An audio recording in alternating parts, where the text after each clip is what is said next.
Welcome back to my channel. My name is John. I love to talk about trauma, what it is, how it works, and how we can heal from it. Basically, I had crippling PTSD. I'm still working through it, but my healing has been stunning. I've made amazing progress, and I'm here to share with you as much as I can about how I did that and how I help clients do that now.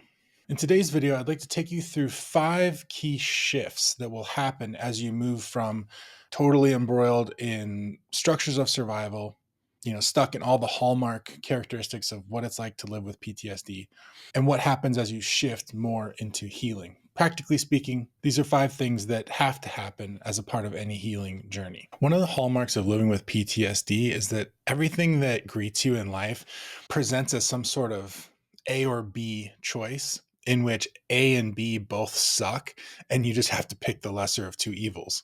Now, there's a reason why this happens.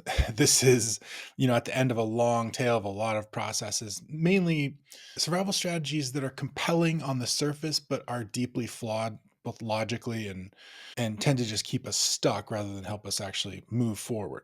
And so what'll happen is a problem will crop up, and then your survival brain will do all these calculations, do all this fuzzy math, and then hand you 2 options, A or B, and you've got to pick one, and it better be the right one, or at least it better not be the wrong one, and it's life or death, right? You know the drill. This could be how to pay a bill, what you should wear today, or some legitimately seeming large decision like where to go to school, or should I end this relationship, or and even in things where it seems like there's a yes no, black or white dichotomy between your decisions, there is always a choice C. And choice C tends to be some version of what do I want? Because the trick with the A B dichotomy is that you are being presented ways to avoid harm rather than ways to move toward what you actually want. And option C isn't really one point on the horizon. Like let's say A is right there and choice B is we're going to head that direction. Choice C isn't one certain direction. It's like basically saying, no, I have 360 degrees of options here, and I can take literally any direction I want. Very rarely is any of this a life or death situation. And it causes you to ask this radical question: what do I want? Not just what am I afraid of, not what am I trying to avoid, but what do I really want? And of course, this is a difficult question to ask. Learning to answer this question with authenticity and less so in fear is a big part of the healing journey. So, this leads me to my second point. The second shift that will happen as you move from being mired in PTSD or unhealed trauma, moving toward healing, is a movement from a rule based system of living, a boundary based system of living, to a values based system of living. Rule based systems aren't inherently bad. They serve a purpose, specifically when we are trying to parent a child who hasn't developed enough to be able to operate on values. So let's say Billy is playing with his fire truck and Joey wants to play with it too, but Billy's like, "Eh," and punches him. Well, Billy hasn't had the chance to develop virtue yet. So it's not that he's doing the wrong thing. It's that he hasn't he hasn't grown up enough. He hasn't had experiences to realize like, oh, sharing is actually a mutually beneficial thing that I can connect with on a personal level. This is I can share my fire truck with Joey in a way that actually increases my experience of life, that doesn't take away from it. But while Billy's 3, we might need to make a rule that like, hey man, you got to share your toys. You can't be a jerk to the other kids. And if you do, there's going to be a punishment. But the process of parenting, or the process of Billy going through his psychological development, means he will hopefully move from that rule and punishment and threat based way of living to a value based way of living. This is the essence of maturity. What happens for people who have trauma, this happens on, think of this as 2 different manifestations of this. One, we literally, because of trauma, don't get the opportunity to grow, because growth requires freedom, and growth requires nurturing, and growth requires space, safe space. And oftentimes, if you are an adult who's now dealing with the ramifications of childhood trauma, you by definition didn't have those things. People weren't keeping you safe, or they were actively harming you. So your psychological development was hampered in a number of ways. And one of these ways is often that we don't get to move from the rule based systems to value based systems. This is why one of the hallmarks of PTSD is a complete lack of self trust and a reliance on rules and just tell me what to do and tell me how to do it. We start to live like we're robots looking for software to run on rather than human beings who are like walking miracles, vessels of this ineffable life force that's somehow here and moving through us and beating our heart for us. So, a big part of your healing journey is going to be discovering not only what do I really want, but also what do I really value? Not what is society telling me to want and value, not what are my parents telling me, not what is fear telling me to want and value, which fear is always going to tell you to value safety above everything else. But we know that that's no way to really live life. That's not life. That is hide inside the coffin and close the lid because that's the best way to stay safe, right? So as you move from a rule-based way of living, which is really a fear-based way of living, you'll be able to live a life that's more about expressing who you really are. And expressing who you really are isn't so much finding out who you are and then expressing that. It's having the freedom to engage that process. That is authentic living, is the process of slowly over time finding out by having freedom to play and learn and be creative and try stuff just because for no reason. And this gets to another key shift, which is shifting from prediction to hope, or from prediction to the freedom to fail. Living with trauma will slowly erode your hope in lots of areas. And this is partly why we end up relying on rules rather than our values. And here, when I talk about hope, I'm talking about an eminently practical type of hope, not clinging to some belief in something that's never going to happen, but I'm clinging it to because of hope. Like that's not actually hope. That's forlorn hope. That's somewhat delusional. I'm talking about a reasonable expectation of good. We are all born with this. Children have hope, right? They wake up each day going straight at the things they want because they still have hope. They still have a reasonable expectation that their desires will take them toward good things. Ooh, I want to play with the truck. I'm going to play with the truck. Had fun time playing with the truck. There's a simplicity to that, which is why children are often much happier than adults. And a lot of healing from trauma is undoing all the mess that's taken over our mind and our bodies and allowing ourselves to live out of that simple impulsiveness, where isn't necessarily a bad thing. It's actually the unrestricted expression of authentic desire, whereas we often have a negative connotation around the word impulse when really what we mean is compulsion, which is feeling I have to do a thing even though I don't want to. Hope allows us the freedom to try things, and if they fail, to keep trying and to learn. Hope is the space in which we progress. Hope is an indispensable substrate in any of the stuff that makes human beings special, that causes our life to bear fruit, no matter what's going on around us. And when we lose hope, we often end up relying on prediction instead. We're trying to control outcomes. We're trying to make sure that we never fail because in our minds, the price for failure is sky high and we have to avoid that at all costs. So you end up, instead of trying to make an educated guess about the things you do in life, you'll rely on prediction. I have to know exactly how it's going to go or else I'm not going to do it. I have to know exactly how I'm going to succeed at thing A before I even set one foot down that path.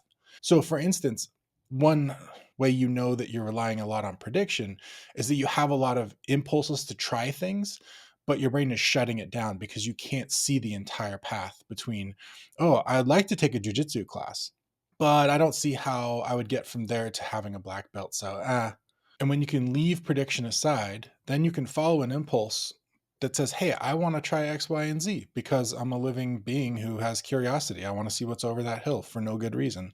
All the way to, hey, I have this deeply held value that I'm connecting with, and I want to do X, Y, and Z because of what I value and what I truly desire. And what happens after that is what happens after that. Whether I succeed or fail, that's not really the point. The point is living in alignment with my values. And the trick of it all, of course, is that once you're free to fail, you're free to progress. Once you're free to fail, you're free to succeed. This is how you will eventually be able to start, engage with, and finish or progress with things that you're currently not willing to even set foot toward. This could be starting a business, putting yourself out there in the realm of dating or romance, traveling to the place you've been dreaming of going to, trying again at something that, you failed at a lot and that's really in your head and you're really, really afraid of failing again. Like if, let's say, you have 100 pounds to lose, that can really be in your head. If you can let go of the need to predict the outcome, you can start to engage with this path on its terms, take the successes and the failures, learn from both, iterate, and take the next step.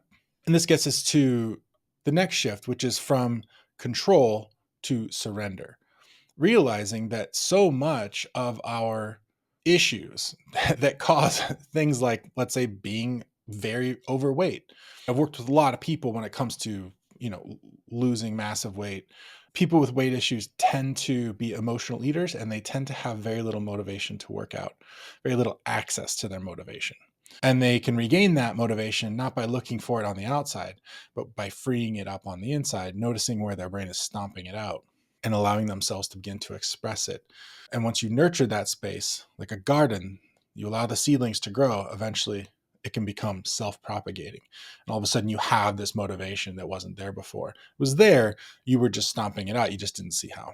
So instead of trying to control motivation, trying to find it somewhere, hunt it down, chase it, you're surrendering to the motivation that's already inside of you and then trying to nurture what's already there to allow it to grow, right? These are all passive traits, but they're ultimately far more powerful than the ways that we actively try to hunt down good things in the exterior. And a lot of our survival mechanisms are based in trying to control outside events so that they can't hurt us. And one indispensable aspect of healing is not having to do that anymore, not having to control outside events, because you're actually far safer in surrender than you are in your attempts at control, because those were always delusional. They were always destined to failure because you're one person, right? In a very big world.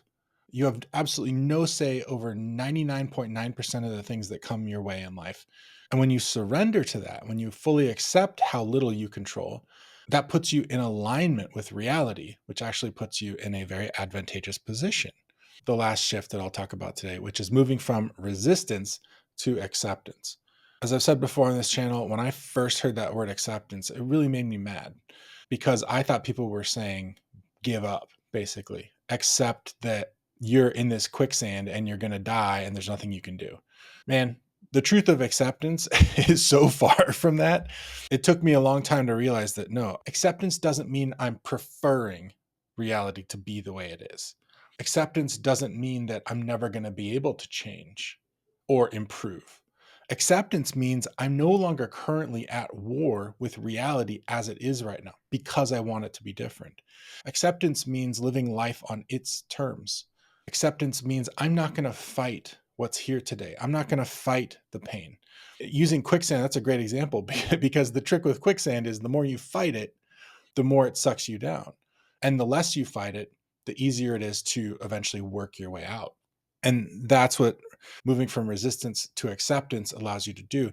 If you are dealing with PTSD, your mind is stuck in a lot of negative feedback loops, which means the more you put the foot on the gas pedal, it doesn't matter what direction you think you're driving, you're just gassing up a bunch of negative feedback loops. You're making life worse the harder you try.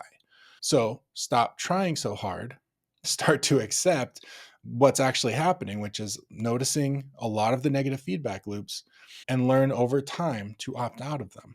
And this gets me to a bonus shift, which is moving from obsession with self-improvement and trying to fix the problem that we are toward being more powerfully self-accepting and self-loving. Our culture really teaches us to relate to personal improvement through identifying the problems that are inside of you and fixing them. And over time, this can really cement this idea that you are a problem and that you need fixing, or that there's a piece of you that's a problem and that needs fixing. And so what we end up doing is trying to fix the problem by saying, okay, well, here's the part of me that's good and that wants to fix the problem. And here's the part of me that doesn't, that wants the problem, is creating the problem. And so I've got to subdue the problem maker with the fixer. right? The good has to defeat the evil. And what you really need to understand is that, when a bone breaks, there isn't a good part and a bad part. And if somehow our brains trick us into thinking that one part of the break is good and one part is bad, and we must, you know, win this inner war between the good part and the bad part of the brokenness, then all we're going to do is have more brokenness, and we're going to proliferate the conflict. We're going to, so I guess this would be the second bonus, moving from this concept of inner war toward inner peace, toward putting down our arms. Not that inner peace in the sense of like everything's going to feel like a still pond all of a sudden, but choosing peace, realizing, oh, I value my inner peace more than I value trying to win some kind of war against myself. I can notice that, hey, there's a war going on inside of me. There are pieces of me that are absolutely at war with one another, and I can accept that. And even if I don't know exactly how to heal the divide yet, simply by accepting it and participating in it less, even if there are parts of me that I don't know how to shut down yet, if I lay down my arms and it's me versus this thing, well, there's 50% less fighting. And that means that there's 50% less war just by me being willing to be the bigger person, so to speak. And remember that with all of these shifts, when you get to that precipice and you're like, okay, I think I'm going to try this, this new way of relating to myself and to reality, voice in your head is going to say, if you do that, you will die. And you will probably feel a visceral kind of fear around that.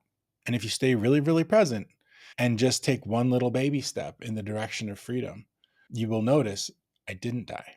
And the more you stay connected to that voice, remember that, don't be at war with the voice. The voice is there trying to keep you safe in a weird way. And the more you stay present to it, the easier it's going to be for that thing, that psychological entity behind that voice, that survival mechanism, to see that a lot of what it thinks is real about life and how we stay safe is false. And so there's this chicken and egg relationship to healing. Does the shift cause the healing, or does the healing cause the shift, right? It's both. I hope this is helpful. If this resonated with you in any way, I'd love to hear from you in the comments, as well as if you have any questions or ideas for future videos. If you got any value in it, I'd really appreciate a like, subscribe, share. That stuff's really important, especially for a new channel. And if you're interested in working with me directly, be it through one-to-one coaching or in one of my groups, feel free to reach out. You can email me at johnoakescoaching@gmail.com. That's OAKES. Thanks, and I'll talk to you next time.